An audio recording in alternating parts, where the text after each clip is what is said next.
అంటే పశ్చిమ బెంగాల్ నుంచి అక్రమ వలసదారులందరూ కూడా బెంగాల్‌లోకి వస్తా ఉంటారు. ఎప్పుడైతే బెంగాల్‌లోకి వస్తారో వాళ్ళందరూ వాళ్ళకి ఎవరైతే రక్షణ ఇస్తారో వాళ్ళకే ఓటేస్తారు. వాళ్ళకి అంటే అక్రమ వలసదారులకు గాని, దేశ వ్యతిరేకులకు గాని ఎవరు రక్షణ ఇచ్చేవాళ్ళు ఇన్ని రోజులు? మమతా బెనర్జీ. కాబట్టి వాళ్ళ కోసం ఈ దేశం యొక్క సెక్యూరిటీని కూడా తృణప్రాయంగా ఇట్లా అమ్మేసింది, ఇట్లా ఇచ్చేసింది మమతా బెనర్జీ. అయితే సువేందు అధికారి వచ్చినటువంటి 2 రోజుల్లోనే ఒక అద్భుతమైనటువంటి నిర్ణయం తీసుకోవడం జరిగింది.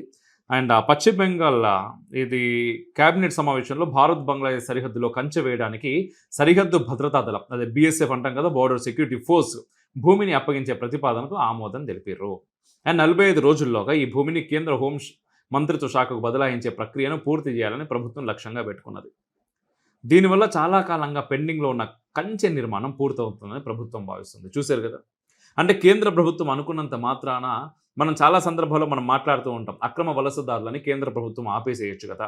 కేంద్రంలో మీ బీజేపీ సర్కారే ఉంది కదా! మరెందుకు ఆపుతలేరు? అక్రమంగా వలసదారులు, రోహింగ్యాలు వాళ్ళందరూ కంచె దాటుకొని, బోర్డర్ దాటుకొని హైదరాబాద్ భాగ్యనగరంలోకి కూడా ఎట్లొస్తున్నారు? అసలు మీరేం చేస్తున్నారు? అని చెప్పేసి చాలా సందర్భాల్లో మాట్లాడుతా ఉంటారు.